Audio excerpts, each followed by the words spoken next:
Sorry.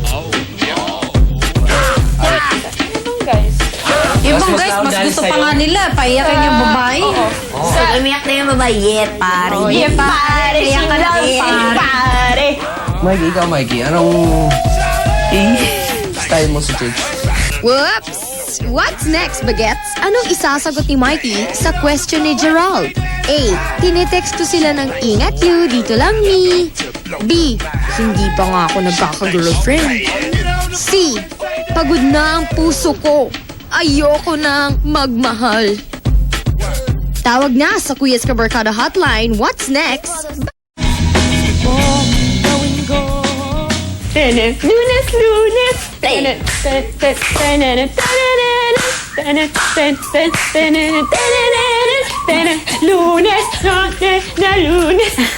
Lunes, kumanta ka, Ate Claire! Lunes, nang tayo'y magkakilala. Magkakilala sila! Magkakilala sila! Buwang!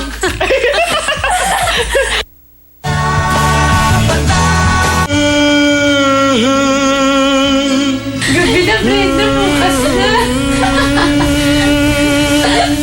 Ala, pamukha mo! Ala, yung so season! Alam mo, Bren, mas bagay sa Sabi, ang galing mo mag-ano. Biglang talagang in-exercise talaga ang R.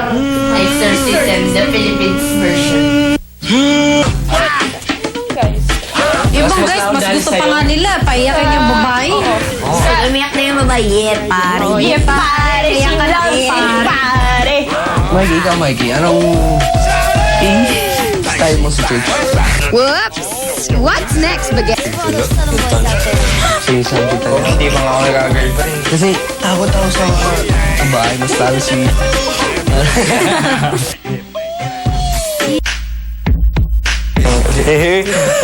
Wala.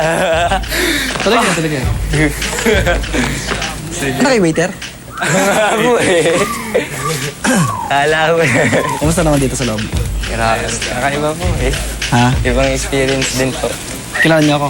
Oo naman. Sino ako? Si Kuya Boji. Okay, nasa batibot dati. Classmates, pumesto na kayo. Teen Housemates, welcome to the first ever Pinoy Big Brother Teen Debate.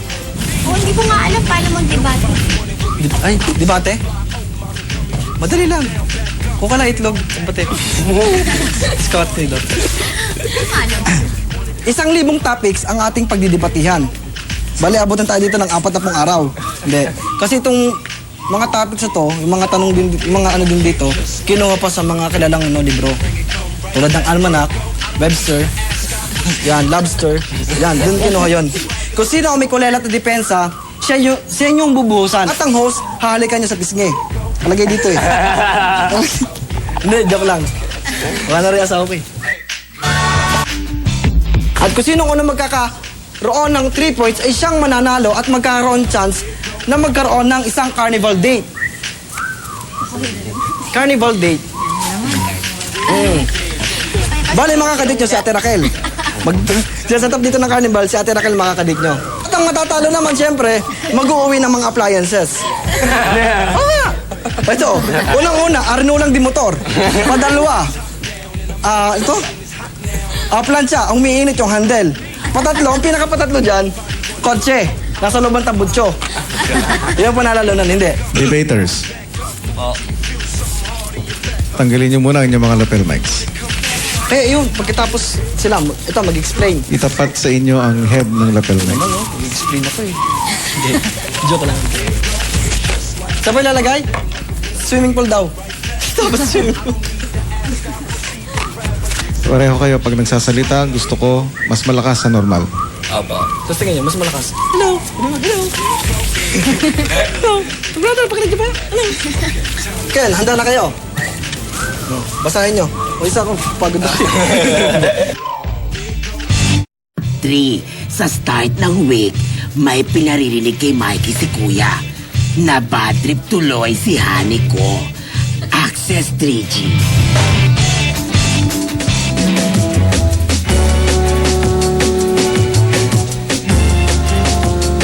Sabi ko sa kanya, gusto ko pong sabihin pero hindi ko alam kung sa panong paraan. Tsaka ayoko na parang mabigla ka. Kung mabibigla ka, mas sigurado masasaktan kita. It's all clear. Sabihin ko na sa'yo. Kung pakiramdam mo, magkikipagplastikan ako sa'yo. Nasasaktan ako. Napakasakit. Kuya. Aray. Access 3G.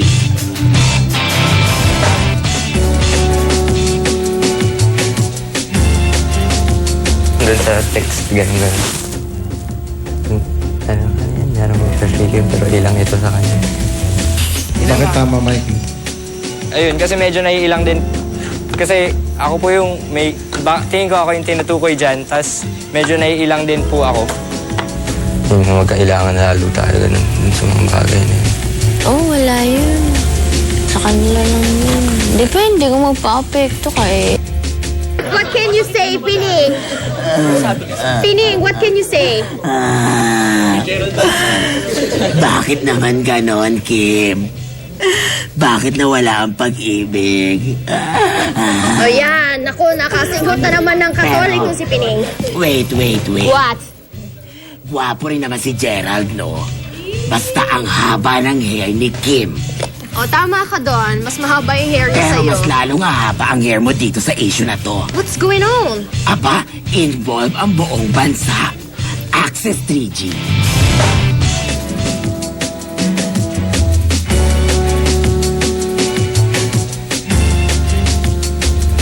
Pagpipilian nyo, utot na walang sound pero mabaho o utot na maingay pero mahaba. Mas gusto ko sa walang sounds pero mabaho kasi nangyari ako, nautot ako. Oh. Pwede ko sa, Itoro sa kanya kasi, Talaga di ba? lang to eh. Or di ba?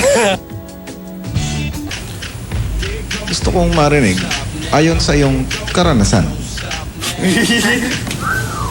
Ano ang mas maganda dyan sa dalawang topic na yan? Ako naman po, Big Brother, wala naman po akong hinuhusgahan. Kumbaga, hindi ka mo pa naranasan yung ganyan mga experience, yung umutot. Kasi po, may breeding po ako eh. Chicken breeding. Unang-una po, ito, ang kagandahan lang po sa utot na may amoy, kasi nalalaman mo agad kung anong pang-ulam mo kanina. Kung ano yung amoy ng utot mo, yun na rin, kunyari, chapsuy. Kung ano yung amoy ng utot mo, uy, chapsuy yung pang-ulam mo ha. Oh, unang-una, alam mo na agad. Padalawa naman po, kapag malakas, may remedyo naman eh, pag malakas ang utot mo. Sabayan mo lang kabo. Lusot ka na. Pwede mo naman ganun eh. Kaya sa experience ko po, Big Brother po, Mahaba, Jason. ay, sakit po kasi. Paano ang pag-upong mahaba? Pag utot po mahaba. Pag-upong. Pag umutot ang mahaba. Kunyari po, mahaba. O kaya naman po, sabayan mo na pagbukas ng pinto. Housemate, labas muna ako. O, sabay sa utot. Kunyari po, utot ulit kayo, balik mo ulit ang pinto. Kablag! Ganun lang po, Big Brother. Kaya naman po, Big Brother, matanong ko. Okay po, pag-host ko dito. Crush mong teen housemates pag nag-reunion sila kasama ang Final Four on June 5. Lucky Groove all night away. Kita-kits tayo sa